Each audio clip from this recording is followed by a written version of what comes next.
Ассалаумағалейкум, құрметті тыңдарман, құрметті көрермен, сіздермен ойлап рухани подкастта. Бүгін Тараз қаласына арнайы қонағымыз келіп отыр. Алдашбаев Сәкен Мінуарұлы, қазақ даласына танымал этнограф және журналист. Қош келдіңіз аға. Рахмет. Ертені кеш қылмай, бірден сұрақтарға көшсек, себебі көкейкесті сұрақтарымыз өте көп болып тұр.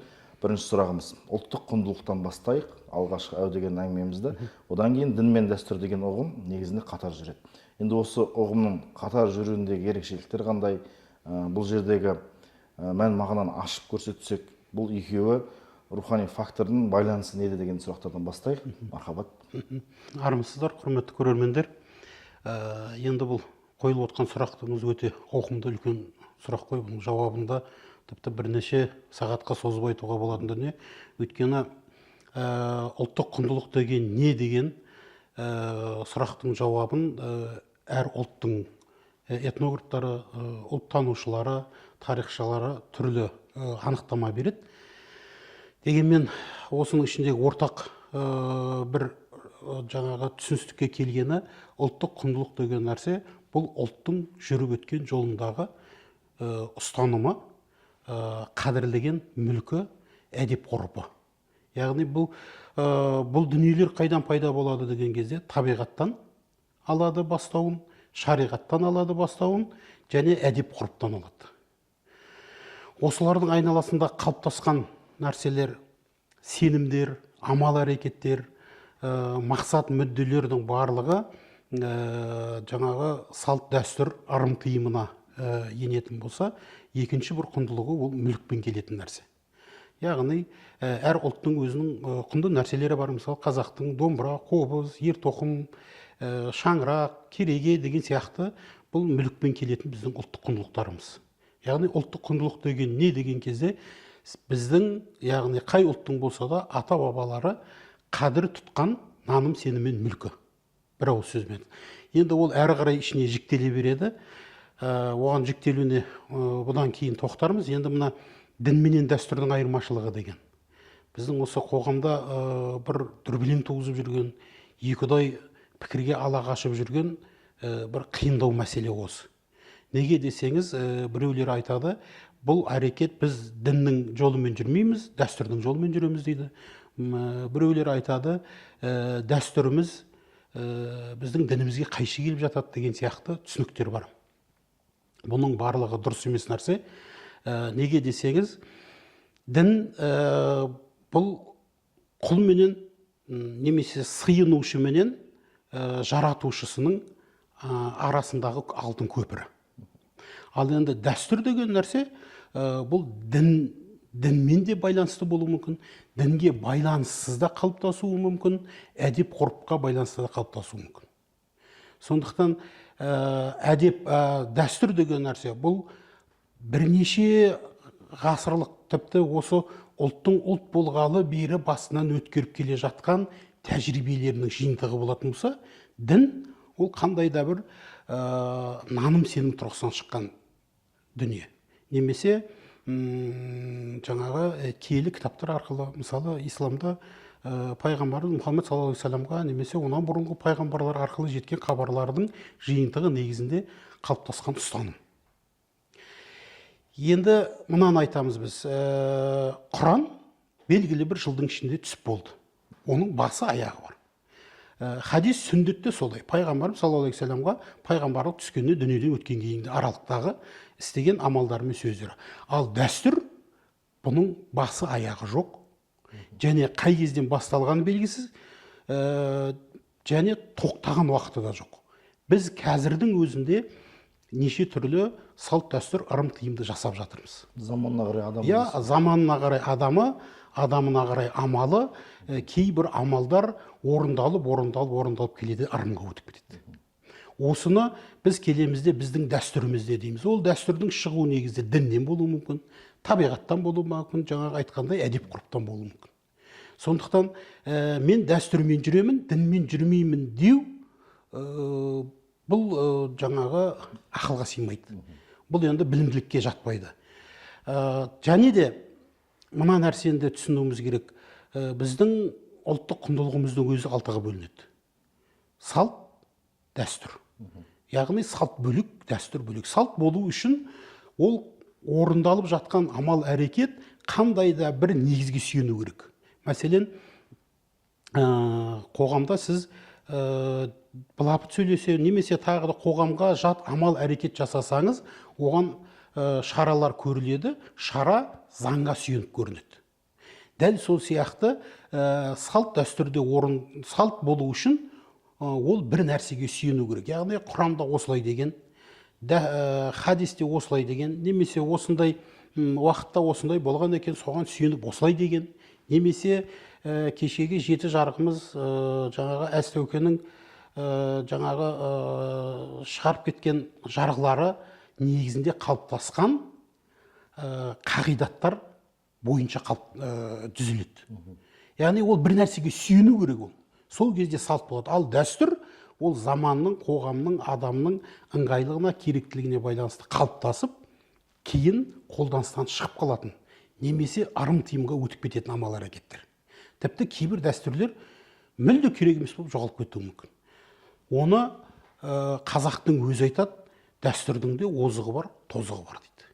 Кейбір дәстүрлер керек емес болып қалады. Кейбір дәстүрлер керектігі соншалық, ол ырымға өтіп кетеді. Яғни салт деген көтеріп тұрған жүгі бөлек, дәстүр деген бөлек нәрсе. Ырым деген нәрсе дін негізінде табиғатпен шарттасу, тылсымменен байланыс кезіндегі қалыптасқан жақсылыққа қарай амал ететін нәрселер.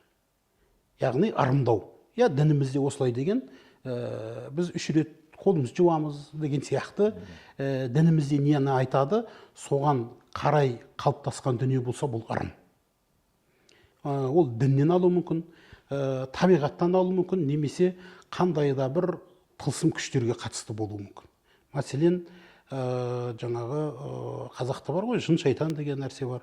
Осыларменен байланыс арасындағы қорғанулар, олардан сақтану жолдары, яғни күлді баспа, кешкі үйде ысқырма, қолың тысқырлатпа.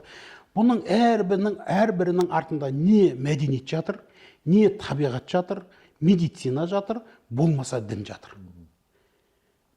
Салт дәстүр деген нәрсені бір дүние деп қарастыру, бұл білместіктен шығады. Енді тыйым деген нәрсе дәл осындай табиғатқа құрметпен қарау, дінге деген сенім немесе құрметпен қарау бағытында орындалған дүниелердің сипатын өзгерткендері. Бұл тыйым болып есеп. Яғни, нені айтамыз? Үйді айналып жүгірме дейді. Бұл тыйым, тоқтатып тастап тұр. Енді неге десе, енді әрине этнографияда жалпы осы зерттеуші ғалымдар түрлі бағытпен қарастырады. Бір ырым, бір тыйым мынадан шықты деген нәрсе жоқ, бірақ соған ұқсайтын дүниелерді ұсынады. Үйді айналып жүгірме деген не деген кезде шаман дінінен қалған сарқыншақ бұл. Жаңағы адам өз-өзін аластаған кезде адам да айналады, от та айналады, үй де айналады деген сенімдер болған. Сондықтан сен шаман дінінің амал әрекетін орындап жатсың деп оны тоқтатқан дейді. Екінші бір нұсқасында айтады, мұсылман айналып жүгіретін бір ғана ғимарат бар, ол қағба. Біз үйімізді қағбаға ұқсатқымыз келмейді. Яғни тыйымдардың артында осындай дүниелер тұрады. Енді онан кейін әдеп ғұрып деген нәрсе бар. Әдеп ғұрыптың өзі өзінің бастауын діннен, ұлттық болмыстан және жаңағы заманның ағымына байланысты қалыптастырады. Бұл әдеп ғұрып. Соңғысы наным сенім деген дүние бар. Көбіне бізде мына діни жаңағы қағидаттарды қатаң ұстана бастаған азаматтармен түсініспей қалатын жеріміз осы жер. Яғни кейбір жат ағым өкілдері мынауың ширк, мынауың бидағат деген кезде осы наным сенімге тиісіп жатады. Мысалы жаңағы босағаға кәрі келіп қою, жаңағы бесіктің басына үкіліп қою, кешке тырнағыңды алма деген сияқты ырымдарды бұлар айтады. Сендер тағдырды, тылсымды Алладан күтпейсіңдер, сендер заттан күтесіңдер. Бұл Аллаға серік қосу дейді. Тіл көзден сақтайтын арнайы дұғалар бар, ал сендер оған сенбейсіңдер де, келесіңдер де қызыл шүберек байлап қоясыңдар дейді. Бұл Аллаға серік қосу дейді. Ал енді оның түбін, негізін, шығу тегін зерттеп келетін болсақ, біздің ата-бабаларымыз Аллаға серік қосқандықтан емес, немесе сауатсыздықтан емес, оны бір қандай да бір амал әрекетке қатысты қалыптастырған көреміз. Мысалы, үкінің аяғын бесікке ілуді айтайық. Енді елдің ішінде көп пайдаланатын. Неге іледі деген кезде біз былай айтамыз: баланы бәле жаладан қорғайды дейміз. Бұл ырым. Енді жат ағым өкілдері келеді да мынаны айтады: сіздер дінге қарсы нәрсе жасап жатсыздар дейді. Яғни дін мен салт дәстүрді бірін-біріне қарсы қояды. Енді бұл ырымды айтады. Біздің ата әжелеріміз, немесе мына ұлттық құндылықты ғана дәріптейміз деп жүргендер айтады: біздің ата әжелеріміз осылай ілді, бұл баланы пәле-олғадан қорғады ма? Қорғады дейді. Енді қалай қорғады деген кезде дәлелдей алмай қалады.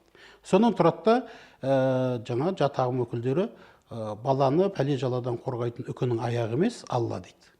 Ақылға салсаң солай. Ал енді ғылымға салатын болсақ, оны ұлттың қалыптастырған салт дәстүрінің шығуына салатын болсақ, бұл мүлде дінге қатысы жоқ. Үкі деген құс жылан тышқан жеумен қоректенетін құс. Өздеріңіз жақсы білесіздер, кезінде ата бабамыз киіз үйде өмір сүрді, туырлықты түріп қойып, баланы бесікке жатқызып, өзінің тіршілігімен жүреді. Бір мал кеп қалады, не қонақ кеп қалады. Сол кезде үйдің егелері абыр-сабыр болып, баланы бір сәт көзден таса қылып алуы мүмкін. Ал ол кезде түрулі тұрған туырлықтың ана басына, мына басына жыландар өтуі мүмкін. Сол кезде балаға жылан жаңағы кесірін тигізуі мүмкін. Немесе түнде бесікке бөлер кезде жылы жерге жылан кіріп бесіктің ішіне жатып қалуы мүмкін. Сондай болдырмау үшін үкінің аяғын іледі. Өйткені үкінің иісі шығып тұрған жерге жылан жоламайды. Неге? Өйткені үкі өздерін жейтін болғандықтан, олар үкі тұрған жерден қашады. Тіпті керек болатын болса, жыланның илеуіне үкінің бір тал қауырсын апарып тастасаңыздар, жыландар өздеріне қауіп төніп тұр деп ойлап, илеуін тастап шығып кетеді. Міне осындай амал әрекеттер сипатында қалыптасып, оның қайдан шыққаны ұмытылған кезде бұл ырымға өтіп кетеді. Немесе әдеп бағытында қалыптасу негізі ұмытылған кезде бұл да ырымға өтіп кетеді. Осыны түсінбей келеді да дін мен дәстүр деп бөліп қарастырады. Былайынша айтқанда, дініңді қолдайсың ба, дәстүріңді қолдайсың ба деу деген сұрақтың өзі енді бір сауатсыздау қойылған нәрсе. Енді өздеріңіз жақсы білесіздер, өзі өзгеретін тағдыр болады, өзгермейтін тағдыр болады. Мысалы, өзгермейтін тағдыр сенің қайда туылғаның, қай ұлттан туылғаның, ер немесе әйел болып туғаның, сенің ата-анаң, сен оны өзгерте алмайсың. Сол сияқты ұлтың, сен ұлтыңды өзгерте алмайсың.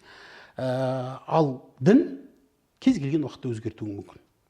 Сондықтан жаңағы ұлтыңды таңдайсың ба, дініңді таңдайсың ба деу, бұл өте төмен деңгейдегі сұрақ.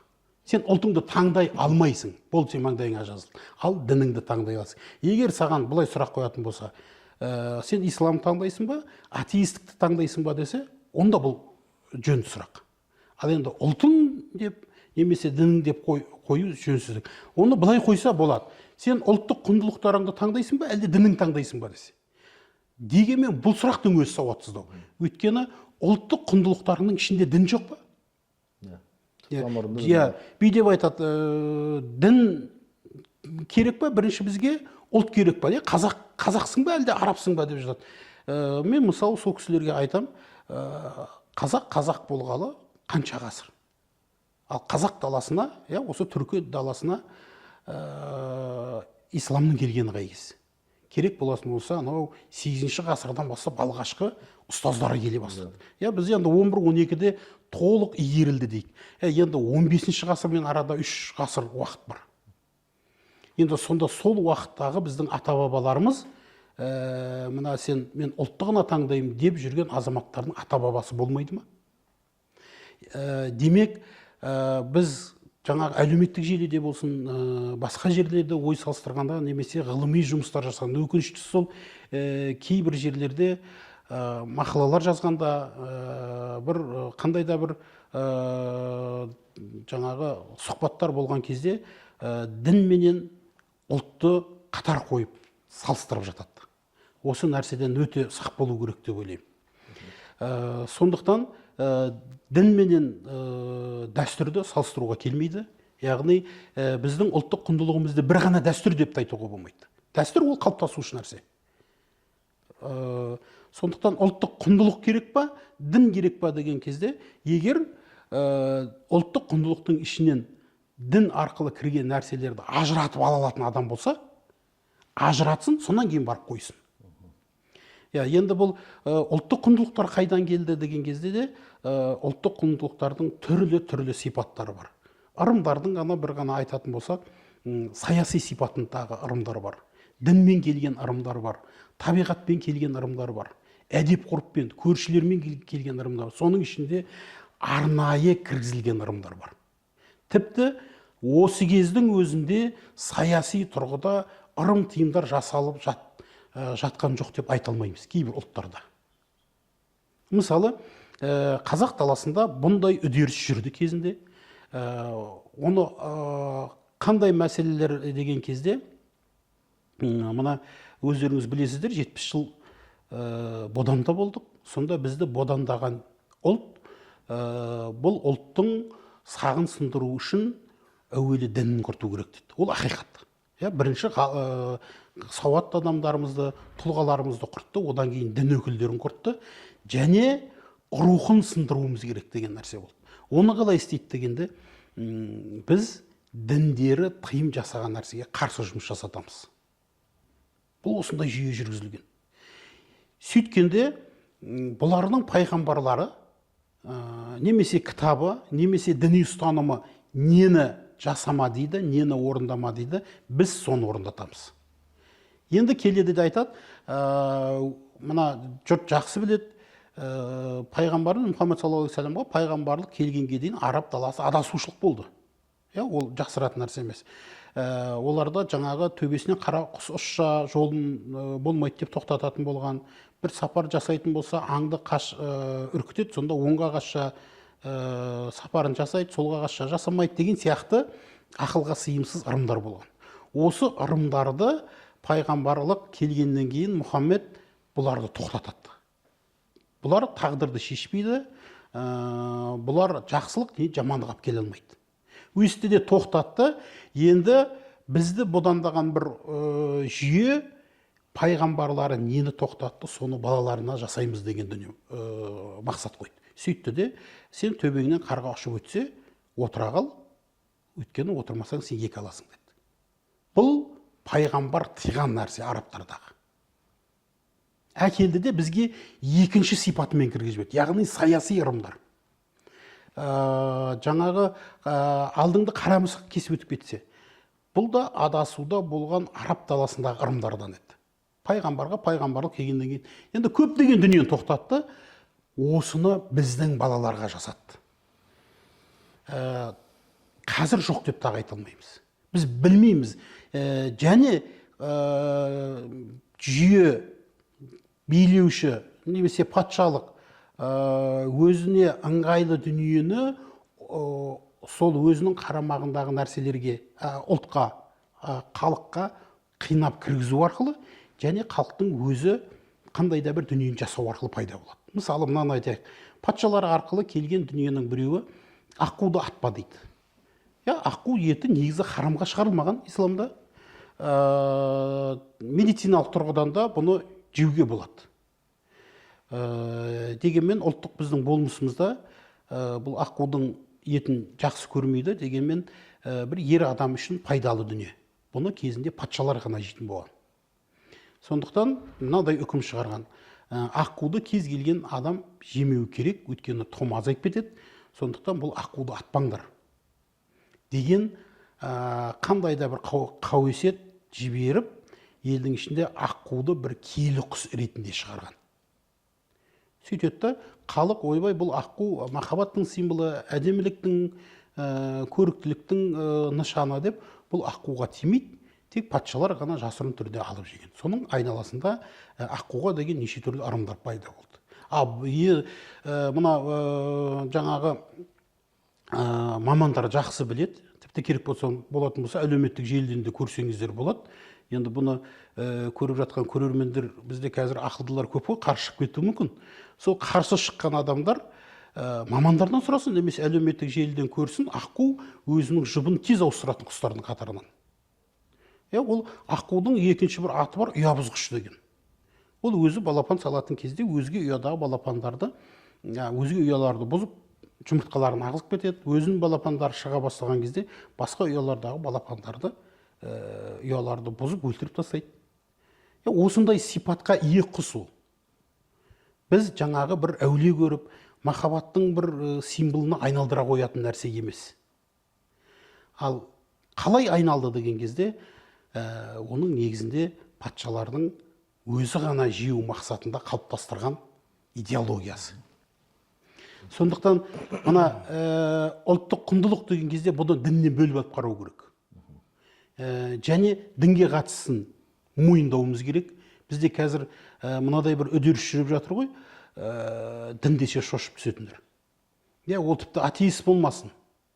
Ол тіпті басқа дін сенімін ұстанушы болмасын, мен Алланы мойындаймын, бірақ мен мына уағызды қолдамаймын, немесе діннің мына талаптарын қолдамаймын дейтіндер бар. Осылар үшін, тіпті дінге қарсылар үшін, тіпті керек болатын болса, осы дінді қатаң ұстанып жүргендер үшін де біздің ұлттық құндылықтарымызды ғылыми тұрғыда дәлелдейтін уақыт келді.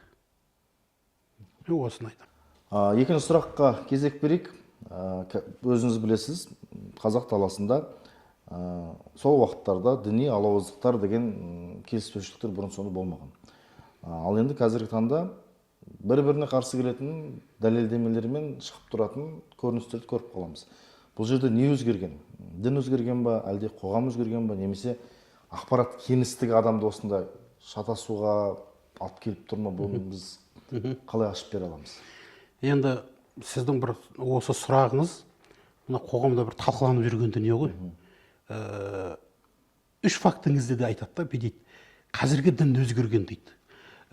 Қазіргі дін өзгерген деп айту үшін соны айтып жүрген адамдар оған дәлел келтірсін. Құранның бір әріпі тіпті бір дыбысына дейін өзгерген жоқ. Хадистерде пайғамбарымыз саллаллаху алейхи вассалам айтатын бар, менің атымнан өтірік сөйлегендердің үні үшін деген. Бірде-бір хадистің мағынасы өзгермеген. Егер осыны дін өзгерді дейтіндер болатын болса, кезіндегі жазылған құрандармен немесе хадис жинақтармен үлкен-үлкен мемлекеттерде қазір оның түпнұсқа кітаптары тұр. Соныменен салыстырып барып айтсын. Ал егер салыстыра алмайтын болса, бұндай мәселені қозғау елдің ішінде діни алауыздық тудыру болып есептеледі. Біріншіден, екіншіден бұл сауатсыздық. Қазіргі имамдар жаңағы ертегі айтады, қазіргі имамдар өзінен ойынан шығарады дейтін адамдар әуелі соның айтып отырғанын кітаптарда жоқ екенін дәлелдесін. Енді имамдарда мынадай нәрселер бар. Мысалы, пайғамбарымыз саллаллаху алейхи вассалам айды екіге бөлді. Бір сахаба қылышы сынып қалып келіп еді, шыбықты қолына сілкіді де берді, ол жаңағы мұсылмандардың қылышы болды. Бар ғой енді. Осыны имамдар, ұстаздар ойдан шығарып жатқан жоқ, олар кітаптан алып оқып отыр. Тиісу үшін бұның кітапта жоқ екенін дәлелдесін. Екіншіден, бұндай аңыздар исламды жаңағы қалыптастырған пайғамбарға мұғжиза арқылы келгеніне сенбейтіндер біздің қазақтың кейбір аңыздарына сенеді. Мысалы, өткенде бір азаматпен сөйлесіп отыр. Ол айтады, ол қылышты сілтеу, ондай да мұндай, бұл жалған нәрсе, бұл адам сенбейтін, бұл ақымақтық дейді. Ал мақұл, біздің ата бабамыздың барлығы ақымақ болған екен.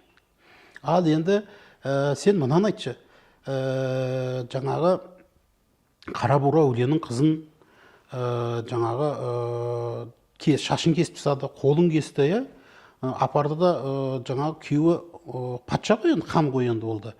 Апарып құдыққа тастады, бір қолменен бір бұрын кесіп тастады. Сонда Қарабура әулие келді де қабаға қарап тұрып дұға жасады.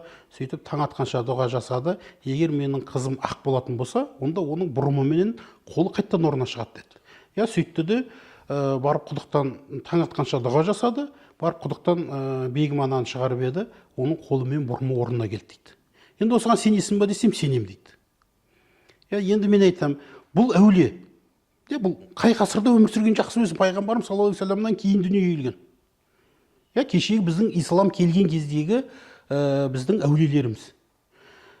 Сен исламды ұстанған бір әулиеге амал әрекетіне, кереметтеріне иман келтіреді екенсің да, сонда пайғамбарға не иман келтірмейсің? Жаңағы Мүсірәлі әулие 9 түйе томардың астына от жақатта, астында отырады, жаңағы намаз оқып отырады, үстіне 9 түйе томарды қоятта өртейді. 9 түйе томар өртеніп болған кезде Мүсірәлі әулие ішінен киімін қағып шықты дейді. Сенесің ба десем, сенем дейді. Бұл да Мүсірәлі әулие де кеше дүниеден өткен адам. Сен сонда соның ұстанған дініне, сол әулиеге, біздің бабаларыңа сенесің де, осы дінді алып келген пайғамбарға сенбейсің ба? Яғни бұл жаңағы сіздің айтып отырғаныңыздай дін өзгерді деген азаматтардың көзқарасы бұл. Бұлар айтады, кезіндегі біздің Мүсірәлі әулиелер осылай еді, қазіргілер мынадай дейді. Мүсірәлі әулие болсын, Абайың болсын, Шәкәрімің болсын, тағы қандай мынау Қожа Ахмет Яссауилерге дейінгі ғұламалардың айтқан уағызы дәл бүгінгі уағыздар. Ешқандай айырмашылық жоқ. Яғни дін ешқашан өзгермейді. Болды, қатып қалды. Сонда қоғам не адам өзгеріп тұр ғой? Жалпы мынадай нәрсе айтылады. Бұл қоғамның өзгеріп тұруы заңдылық. Ислам әу баста түскен кезде дұшпанменен бірге түсірілді. Бұлай айтады, Адам алейхиссалам түсті, адамменен бірге ислам діні түсті, және оған дұшпан болатын шайтан түсті дейді. Бұл ақыретке дейін ислам дінінде осындай дұшпандар болады дейді. Әр ғасырда, әр кезеңдерде ол өздерінің сипатын өзгертіп отыр. Бүгінгі сипаты басқа, кешегі сипаты басқа. Пайғамбардың кезінде басқа. Ол кездегі сипат басқа. Ол кездегі Нух алейхиссаламға қарсы шығушылардың сөзіменен Мұхаммед саллаллаху алейхи вассаламға қарсы шығушылардың ұстанымы екі бөлек болды. Амал әрекеттері екі бөлек болды. Қазіргілердің амал әрекеті мүлде басқа. Яғни араға ұлттық құндылық деп, немесе атеизм, немесе тағы осындай дүниелерді қосу арқылы шабуыл жасады. Бұл ақыретке дейін жалғасатын нәрсе. Сәкен мырза, бұл жерде ақпарат кеңістігінде рөлі үлкен болып тұр ғой? Осы сипаты ғой. Дінге қарсылы жаңағы топтарды Алла тағала бізге сын үшін жіберетін болса, сол сынақты жүргізудің жүйесінің түрлі тәсілдері. Мысалға біз бүгінгі ойлап рухани подкаст арқылы ара жігін бөліп білгенімізді айтып жатырмыз. Ал енді дәл осындай бұл енді қолжетімді дүние болып тұр ғой, мысалы подкаст түсіру басқа деген сияқты. Ол нәрсе ақпарат кеңістігінде мысалы басқаша ақпараттар айтылса, кейбір адамдар оны басқаша қабылдап кетуі мүмкін. Содан кейін діни алауыздықтар пайда болады, бір-біріне деген келіспеушіліктер пайда болады. Ең бастысы түп тамырын, тарихын зерттеп біліп барып қарау, жалпы адамды дұрыстыққа, ақиқатқа алып келетінін айтқымыз келіп тұр.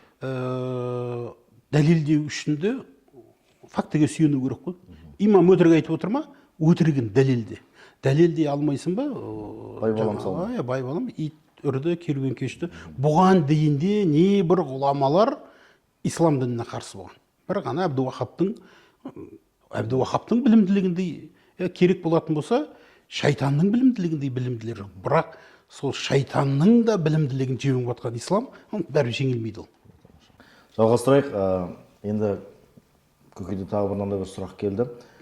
Қазақтың дәстүрлі діни мектептері осы уақытқа дейін экстремизмге, радикализмге өзінше табиғи иммунитет қалыптастырды. Қазіргі таңда осы иммунитет қай тұстан әлсіреп тұр? Осыны бір айтып көрсек. Жалпы мынау дінге дұшпандық жаңа айттық қой, ол анау Адам алейхиссалам түскеннен басталды. Бұл келе жатыр, ақыретке дейін барады.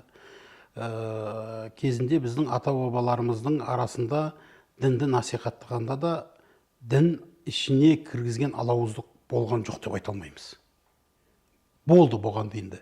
Енді олардан қалай сақтанды деген мәселеде бір үлкен тосқауыл болған нәрсе, бұл ұру деген нәрсе көп көмектесті. бір елден бір елге бір молда келіп, мен осындай молда едім деп жатса, оның ұруын сұрастыра бастайды. Ұруын қуалап, ол соңында келіп шатасса, ол адамды қабылдамаған. Бұған қатысты қиссаларда көптеген дәлелдер бар. Себебі қазақ даласына да, енді біз қазір ұлттардың атын айта алмаймыз, сол ұлттарға қатысты қалыптасқан мақал-мәтелдер бар. Сондай бір ұлттардан арнайы адам жіберілген нәрселер болды. Ол кешегі Әбдіуақаптың өмір сүрген ғасырын білесіз. Ол тек қана жаңа өзіне берілген аймақта ғана емес, ол алпауыт мемлекет, сол кезде де алпауыт еді, қазір де алпауыт мемлекет. Сол мемлекет бұл әлемнің түпкір-түпкіріне жіберді. Біздің де ортамызға келген. Неше түрлі жаңағы дінді жақсы игерген, білімді, бірақ сол білімнің ішіне саяси бұрмалаушылық кіргізіп жіберілген мамандар келді. Тек біздің қазақтың қабылдамағаны ұру сұрастырып келеді да, оның ұруын шығарып бере алмайды, қабылдамай жібереді. Біздің арамызға діни алауыздыққа тосқауыл болған бір жүйе осы. Екінші, небір аталар, баптар, ахундар, ишандар, қалпилер, енді діни тұрғыда түрлі атақтар бар ғой, енді біздің даламызға түрлі мектептерменен келді ілімдер. Енді соның ішінде ең үлкені дейтін болсақ, жаңағы Нақшбандияменен осы Яссауия дейкен, ең үлкені. Басқа да мектептермен келді. Осы мектептерменен ілім алған адамдарға арнайы атақтар берілді. Көкелташта мысал айтайық. Көп қой, Тілді Қара деген бар, тағы, Шердор деген үлкен-үлкен жан-жақта дін мешіттері болды.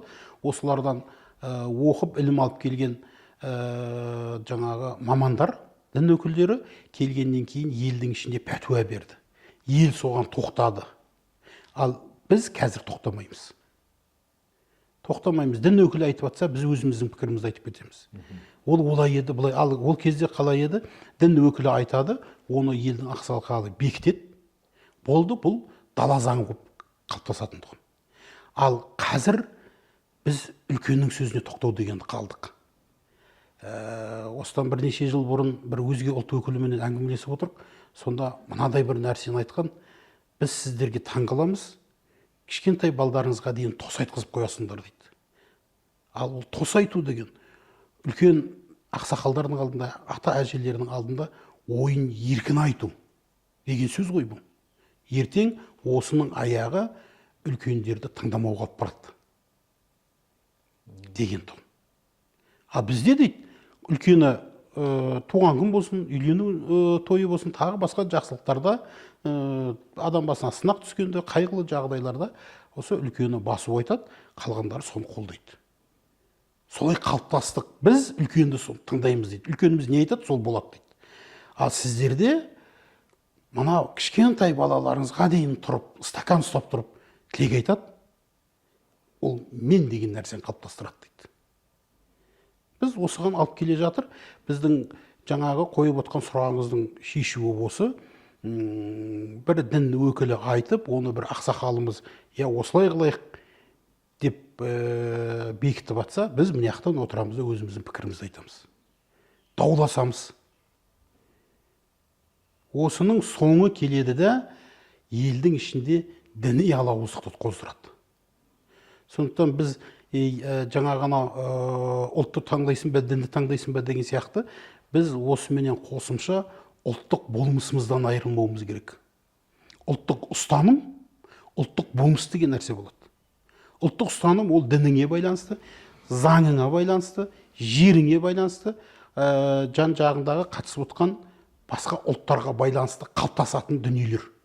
Ал ұлттық болмыс ол сенің анау қан санаңмен келетін дүние. Мысалы, психологияда сананы да 5-ке бөліп қарастырады ғой. Қан сана, ой сана, түп сана, қоғамдық сана, жеке сана деген сияқты.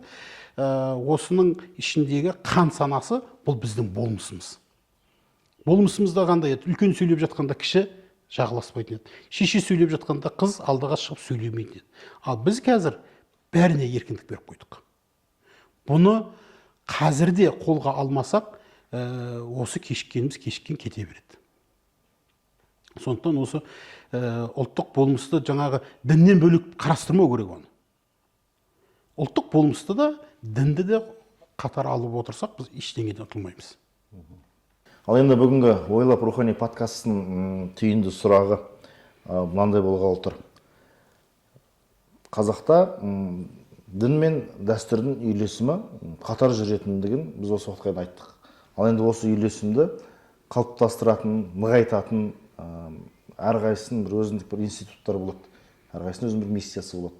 Мысалы отбасы, мектеп, мешіт, болмаса медиа саласы.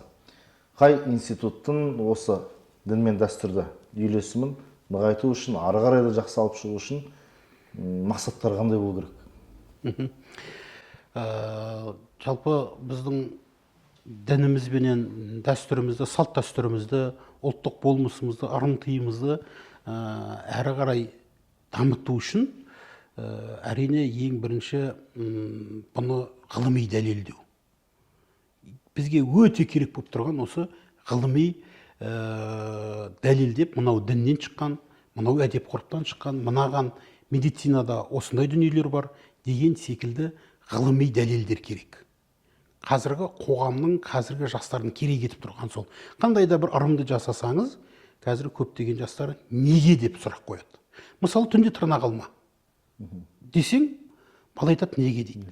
Сосын біз жаман болады дейміз. Сосын тұрады да жаман болғанда не болады дейді. Біз әрі қарай жауап бере алмай қаламыз. Бұның екі жаңағы дұрыс емес жолы бар. Біріншісі, демек дейді, сенің ата-бабаң адасқан дейді. Екінші бағыты, бұл біздің ұлттық құндылығымыз дейді. Осын ұстанайық, дін ұстанбайық деген қалып келеді. Сондықтан не істеуіміз керек? Тырнақты неге түнде алмаған деген. Бұған қатысты бірнеше дәлелдер бар. Мысалы, тырнақ адамның денесінен бөлініп түскеннен кейін адамның ішіне түсіп кететін болса, немесе адамның температурасындай жылу және оған қорек берілетін болса, ол өсетін дүние. Ол адамның ішіне түссе, ол бір жеріне ілінсе тұрып, жаңағы жылулық та беріліп тұр, оған қорек те беріліп тұр, ол өседі. Сондықтан қазақ не істейді? Қазіргідей арнайы ванна жоқ, свет жоқ, кешкілік шамның жарығымен отырып тырнағыңды алма, ол ұшып тамаққа түсуі мүмкін. Тамақтан адам ішіне кетіп қалуы мүмкін. Сондықтан сен тырнағыңды алма дейді.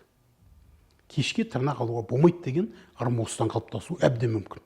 Енді бұған да басқа да діни ғылыми дәлелдері бар. Енді біздің дінімізден емес бір ғылыми зерттеу институттары бар. Солар зерттегенде былай айтады, адамда бір нұр сияқты нәрсе бар дейді, яғни жан дейді. Ол күн батып бара жатқан кезде, анау бармақтың тырнағының ұшына дейін, адамның шашының ұшына дейін тынымсыз екі ортада айналып қашқақтайды дейді. Ол тырнақтың ұшына дейін келіп кетеді дейді.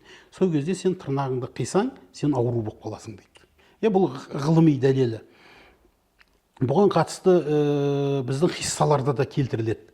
Тағы да жаңағы дінімізде келтірілетін тұстары бар. Осылардың барлығы жинақталып келеді де, бір ғана тыйым, кешке тырнағыңды алма. Болды.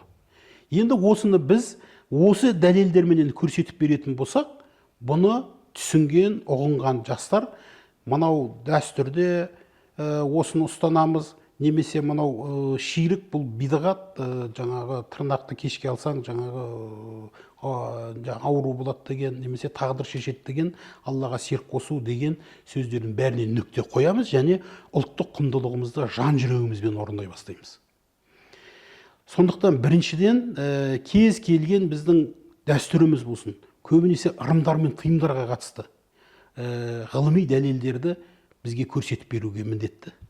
Қазір сол ғалымдар жұмыс жасау керек. Екінші, бұны ұстап отыратын, әрі қарай жалғастыратын ол отбасы. Ал енді осы отбасының өзі көптеген ырымдар, тыйымдарды білмей жатады. Мысалы, мен қанша жыл осы ырым-тыйымның ізінде жүрмін, мен білмейтін ырым-тыйымдар көп. Енді мен оны қайдан алам? Көбін әлеуметтік желіден алам. Яғни біздегі қазіргі медиа. Сондықтан енді мектеп тек қана білім берумен айналысу керек. Ал отбасы, жаңағы мынау әлеуметтік желісі бар, ақпарат құралдары бар. Осылардың мән мағынасын ашып, біздің ұлттық құндылығымыздың құнарын көрсету керек. Сонда біз өзіміздің рухымызды күшейтеміз, ата бабамыздың мықты білімді болған көрсете аламыз. Сол жаңағы рухпен жүріп жастар жетілу керек. Бұл кезек күтіретін дүние емес. Бұнымен тіпті мемлекеттің өзі белшеше айналысу керек деп есептеймін. Отбасы институты бойынша шынымен де қазір көп отбасыда осы сіздер айтқандарым тыйымдар болмаса басқа да дүниелерді айтатын. Енді мен өзім атам мен әжемнің баласы болғандықтан сол кісілерден алатын осы көп білімді. Сол кісілер айтып отыратын көненің көзі ғой, енді қанша дегенмен. Қарап отырсам, олар белгілі бір профессор деңгейіндегі адамдар емес, докторант емес. Олар жоғарыдан алған өз әке-шешесінен мысалға. Сол байланыс кішкене қазір азайған сияқты. Әрине, бізде мынадай әңгіме айтамыз. Бір жерде отырып қалып жатсақ, ой, баяғы ақсақалдар әңгімені жақсы айтатын еді дейміз. Әрине, ол ақсақалдардың әңгімелері бізге жетпей үзіліп қалды кеше кеңес үкіметінде, бірақ мүлде жоғалып кетті деуге болмайды. Елдің ішінде де балын тамызып айтатын әңгімен адамдар бар, бірақ тыңдайтын құлақ жоқ. Тыңдалмаса сөз жетін демекші. Қазір қандай да бір ас құдай болсын, қандай да бір жиын тойларда отырып, хисса дастандардан әңгіме айта бастасаңыз, оны көпшілік көтере алмайды. Тіпті алдымыздағы ағаларымыз.